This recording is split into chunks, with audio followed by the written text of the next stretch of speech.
Given figure shows the velocity time graph of a ball of mass 250 gram rolling on a concrete floor. You have to compute the acceleration and the frictional force of the floor on the ball. Now when you look at x-axis, at time t is equal to 0, velocity is 80, and then when time becomes 8 seconds, velocity is 0. By Newton's second law of motion, you know force is mass into acceleration, and acceleration is the rate of change of velocity. So when you take the time when the ball stops rolling, that is at t equal to 8 seconds, the final velocity is 0 and the initial velocity was 80. So a is equal to 0 minus 80 upon 8, that is minus 10. And now you will use force is mass into acceleration. Mass is given as 250 grams, that is 0.25 kg, into minus 10. So it is minus 2.5 Newton. Given the coefficient of kinetic friction between trolley and the surface is 0.06, neglecting the mass of the string, determine the acceleration of the block and the trolley system. Consider g is equal to 10. So the free body diagram we have to draw for this. The free body diagram is here. So figure A is for the block of mass 20 kg and figure B is for the block of mass 3 kg.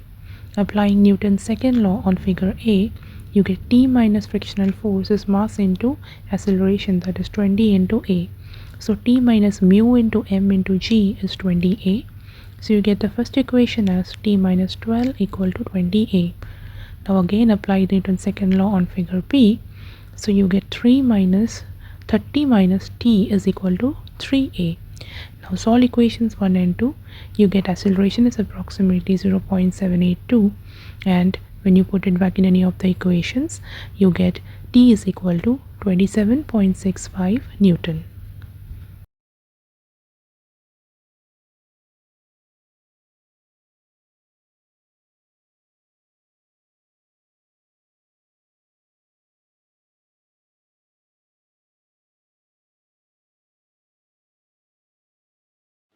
Dash use radio waves to transmit voice communication in the ultra high frequency band. Now FM and TV both use megahertz range in small values, and AM uses kilohertz, whereas cellular phone uses UHF frequency, and the range is from 300 megahertz to 3 gigahertz.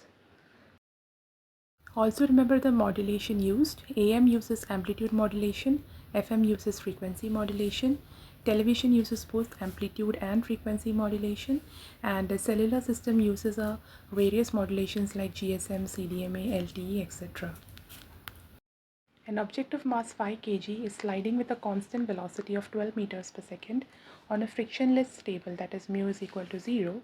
What is the force required to keep the object moving? Now here it says the object has to move with the same velocity. If you apply a force in the direction of the motion, it will increase the velocity. If you apply force in the opposite direction of the motion, it will decrease the velocity. But it is a conceptual question. They are saying the object has to keep moving in the same velocity. That is, you shouldn't apply any force. The force applied will be 0.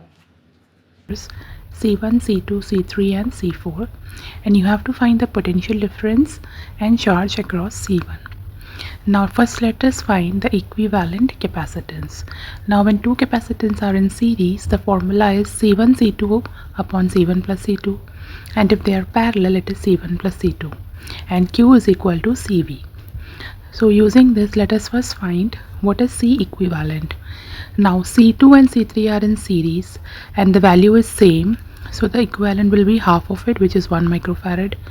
This 1 microfarad is now in parallel with C4, so you add them, that becomes 2 microfarad, and this 2 microfarad is now in series with C1, so 2 into 1 upon 2 plus 1, so equivalent C is 2 by 3.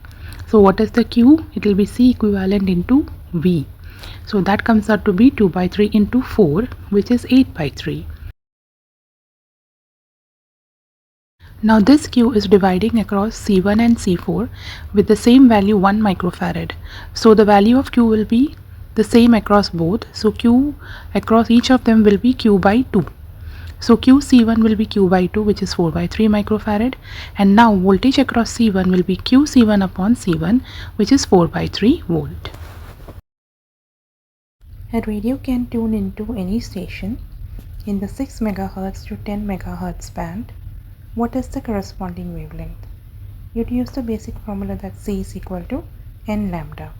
You know the value of C is 3 into 10 raised to 8, and for each value of n you find what is lambda. For 6 MHz, lambda came out to be 50 meter, and similarly for 10 MHz, lambda will be 30 meter. So option is B. Which of the following belongs to the dimension m l raised to 1 t raised to minus 2 a raised to minus 2? It is for permeability of free space. Also remember the dimensions of the commonly asked questions so far. For magnetic moment, it is L square A. For magnetic field, it is m t raised to minus 2 a raised to minus 1. And for torsion constant, it is m L raised to 2 t raised to minus 2. Remember the dimensions of standard physical quantities and also the derived physical quantities.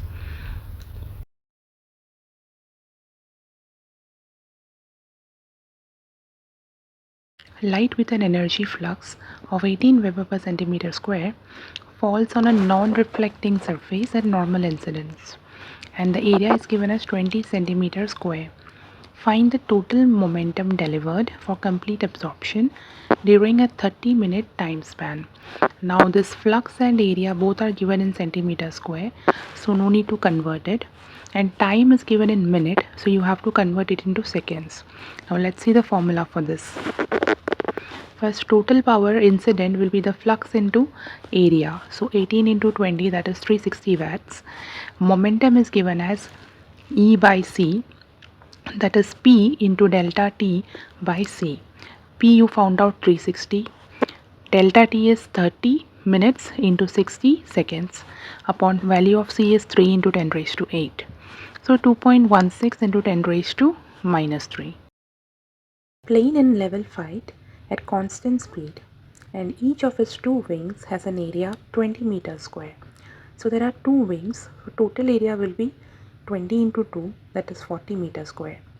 Speed of the air is 198 km per hour over the lower wing and 270 km per hour over the upper wing. So we have to convert this into meter per second. So 198 km per hour will be 55 meters per second, and 270 km per hour will be 75 meters per second.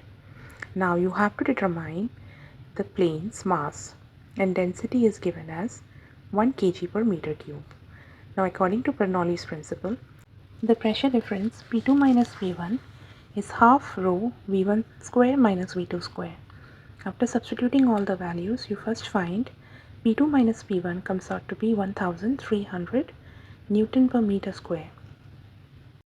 Now the lift force equal to P2 minus P1 into A. So either you can take A as 20 into 2 or you can multiply the force by 2. So the answer is 26,000 Newton into 2. And for level flight, the lift force should be equal to weight. So FL is equal to mg. M comes out to be FL upon G. That is 52,000 upon, we can take G as 9.8. So approximately 5,300 kg.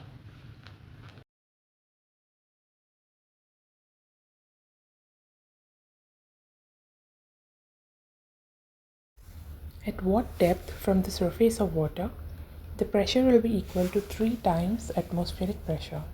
P atmosphere is 10 Newton per centimeter square. G is 9.8 meter per centimeter square.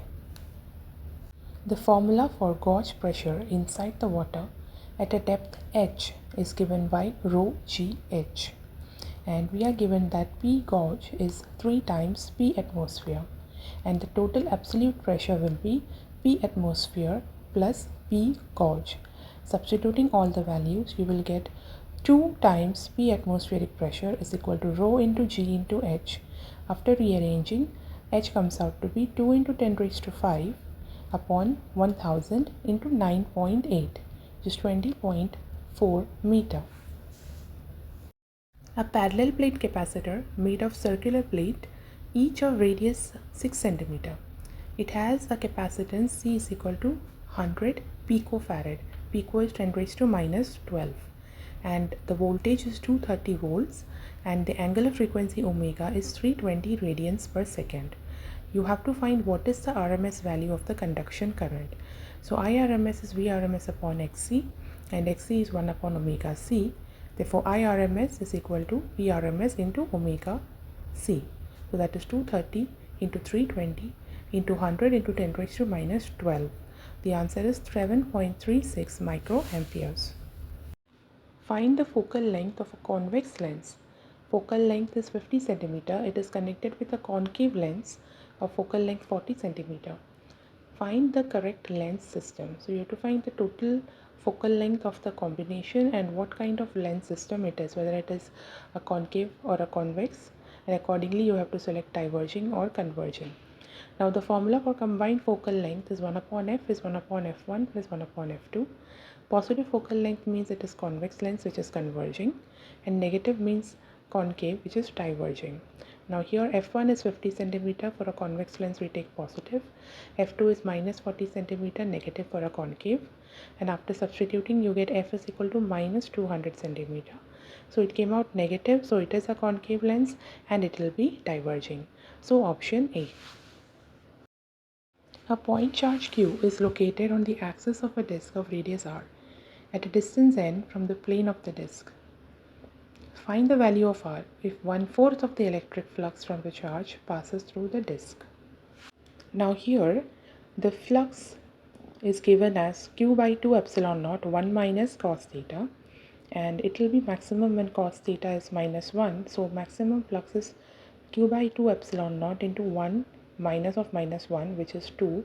So flux maximum is q by epsilon naught. Now it is given that 1 by 4th of the maximum flux passes through it. So we equate q by 2 epsilon naught 1 minus cos theta equal to 1 by 4 times q by epsilon naught, and you get that cos theta is equal to half. Now from the given figure, cos theta is adjacent side, which is b, upon the hypotenuse, which is b square plus r square. So we equate b upon root of b square plus r square equal to half, and after solving r comes out to be root 3 times of b. An object is placed in front of a concave mirror. Radius of curvature is 15 cm, and they have given two distance, that is 10 cm and 5 cm. You have to find which image is magnified, virtual and erect. Now the focal length is equal to r by 2, and if u is less than f, the image is virtual, erect and magnified. Formula for finding u is 1 upon f is equal to 1 upon u plus 1 upon v, and magnification is minus v by u. So let us take the first case where the distance is given as 10 cm. So f is equal to r by 2, so 15 by 2, that is 7.5 cm. First case u1 equal to 10 cm, so v1 comes out to be 30 cm, and the magnification is minus 30 by 10, which is minus 3.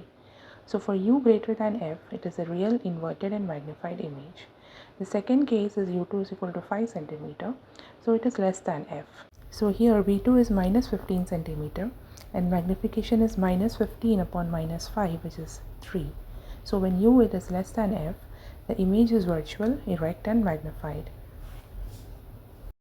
A little candle 4.5 cm in size is located 30 cm in front of a concave mirror. Radius is given 42 cm. Find at what distance a screen should be kept to get a sharp image. So we will use the same set of formula to find the distance of the screen from the mirror. Here in the options, the sign is not given, positive, negative. It is not asked on whether it is right side or left side. So you can solve irrespective of the sign. 1 upon f is 1 upon u plus 1 upon v, and f is equal to 42 by 2, 21 cm. U is equal to 30 cm. If you take u as negative also, we will get v as negative, which means it is on the left side. But the option is all given positive, so you can just take v is equal to 70 cm. A hydraulic lift is used to raise a car of mass 2000 kg. Area of the cross section of the piston is 375 cm square. What pressure the smaller piston has to bear if the bigger piston is 2 meters higher than the smaller piston? And you also given density of oil and value for G. By Pascal's law, pressure due to a column of fluid is given by rho GH, and pressure is also defined as force per unit area.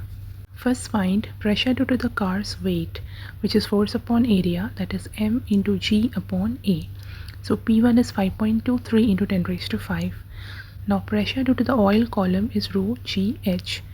P2 comes out to be 0.156 into 10 raised to 5. So the pressure that the smaller piston has to bear is P1 plus P2. So that's approximately 5.38 into 10 raised to 5.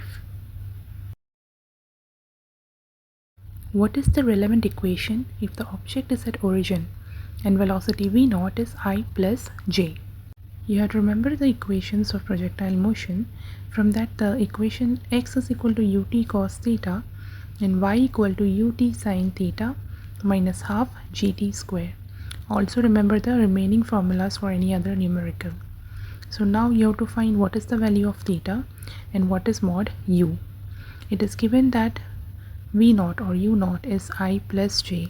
So the magnitude will be root of 1 plus 1, that is root 2, and tan theta will be tan inverse of y by x component, that is 1. So it is pi by 4. So theta is pi by 4. Now we will substitute these values in the equation. So x is equal to v0 t cos 45. So that is root 2 into root 1 by root 2 into t. So x comes out to be t. And y equal to root 2 t into sin 45 minus half into 10 into t square. We have taken g as 10. So y comes out to be t minus 5t square. So here none of the options are correct. A particle of 15 kg is moving in a constant acceleration 3 meters per second square starting from rest. Find the momentum p and the velocity v as per the given table. The particle is starting from rest, so we'll take u0 is equal to 0, m is given as 15, a is given as 3. First case at t equal to 0.5 seconds. So we use the equation v is equal to u0 plus at. So v comes out to be 1.5 meter per second, and then momentum p is equal to mass into velocity. So 15 into 1.5, that is 22.5. Similarly, solve for other values of t. A block of surface area 0.2 meter square is placed on a horizontal frictionless surface, and it has 0.2 millimeter thickness uniform layer of liquid. On applying a constant horizontal force of 0.01 kgf on the block, it begins to move with a constant speed 0.075 meter per second. Calculate the coefficient of viscosity of the liquid. We will use the relation tau is equal to nu v by h, where tau is the shear stress, nu is the viscosity of liquid, v is the velocity, and h is the distance between the surfaces, and also tau is force per area. When you equate these two equations and rearrange, you get nu is equal to force into height upon area into velocity. All the values are given, so the viscosity comes out to be 1.33 into 10 raised to minus 3. Galvanometer coil has resistance 20 ohm and the meter shows full scale deflection for a current of 2 milliampere. How will you convert the meter into an ammeter of range 0 to 6 ampere? Now the concept here is that galvanometer is an instrument which is very sensitive and it detects small current, whereas ammeter is used to measure large currents. So a shunt resistance is connected in parallel with the galvanometer. This shunt creates a small resistance path through which majority of the current will flow, and only a small portion of the current will flow through the galvanometer, thus preventing any damage. So the current through the galvanometer is Ig and the total current is I. So the current flowing through the shunt will be I minus Ig. So the formula for the shunt resistance comes out to be Ig upon I minus Ig into G, where Ig is the current through galvanometer, which is the full scale deflection current. So in this question all the values are given, you have to calculate the value for S. So as per the given question, the total current is 6 amperes, out of which 2 milliamps will flow through the galvanometer, and the remaining 5.998, which is I minus Ig, will flow through the shunt resistance. So by the formula, you can directly find the value of the shunt resistance is 6.66, and it should be connected in parallel with the galvanometer. So the correct option is option number C. What will be the charge density on the plate in SI unit? So the perpendicular component of the above the plate is 18 volt per meter, and the perpendicular component of the electric field vector below the plate is 14 volt per meter, and the difference in this perpendicular component, that is E2 minus E1, should be equal to sigma by epsilon naught. So 18 minus 14 is sigma by epsilon naught, so sigma comes out to be 4 times epsilon naught. Option number D. An alpha particle with kinetic energy 20 mega electron volt is heading towards a stationary nucleus. Atomic number is 50. Compute the distance of closest approach. So for this, the kinetic energy should be equal to potential energy for the closest approach. Now kinetic energy is 20 mega electron volt. So 20 into 1.6 into 10 raised to minus 19 into 10 raised to 6 for mega. And then Z1 is for the alpha particle, so it is 2 electron volt, 2 into 1.6 into 10 raised to minus 19, and Z2 is the nucleus, which is 50 electron volt, so 50 into 1.6 into 10 raised to minus 19. Here all these conversion values matter, otherwise the calculation will become wrong. So for calculation, we equate kinetic energy equal to potential energy. Potential energy is 1 upon 4 pi epsilon naught, Z1, Z2 upon D. You substitute 1 upon 4 pi epsilon naught as 9 into 10 raised to 9, and then see whatever cancels out, and then you get the answer as 7.2 into 10 raised to minus 15. And this is an exact similar question asked in 2022 as well, only the numbers are different, but the same formula and the same question that was asked. Next is identify the truth table for this circuit. Now this is a standard circuit, that is how you make an OR gate using a NOR gate. So it's basically NOR gate plus NOT gate using NOR gate. So NOR plus NOT is OR. In this question, the correct option is option number 2, where they have given an OR gate and the truth table for an OR gate. Also remember how to make different logical gates using NOR and NAND. So AND gate using NOR gate, NAND gate using NOR gate, then OR gate using NAND gate, NOR gate using NAND gate, and so on. And the basic truth tables for AND gate, NOT gate, OR gate, NAND gate, all the truth tables. Next question. What is the period of revolution T of a charge minus Q1 if a particle of mass m carrying a charge minus Q2 starts moving around a fixed charge plus Q2 along a circular path of radius r? So Q2 is at the center of the circle, Q1 is a negative charge which is moving around it. Now for the balance of the system, the electrostatic force should be equal to the centrifugal force. So 1 upon 4 pi epsilon naught Q1 Q2 upon r square should be equal to m omega square r. And you know that time period is equal to 2 pi by omega. So from the first equation you find what is omega, substitute in the second equation t, then you get T is equal to root of 16 pi cube epsilon naught mr cube upon Q1 Q2. You can solve it on your own. I have given the calculation. A circular coil of wire has 500 turns, radius is 6 cm, and the current is 0.3 amperes through it. Find the magnitude of magnetic field at the center of the coil. This is direct application of formula.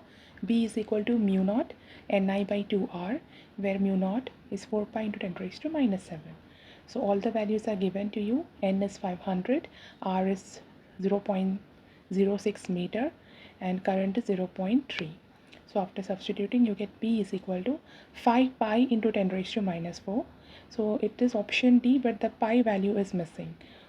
Or if it is further solved, you will get approximately 1.57 into 10 raised to minus 3. A body cools from 70 degrees to 40 degrees in 5 minutes. And what is the time taken to cool from 50 degrees to 20 degrees? The temperature of surrounding is 10 degrees Celsius.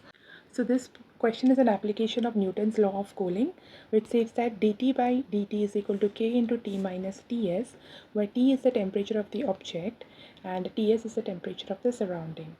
So we'll take the first case where the change in temperature dt is 70 minus 40 upon time 5 equal to k into, in the bracket, the temperature average you have to take 70 plus 40 by 2 minus 10. So from this you get the value of k as 2 by 15.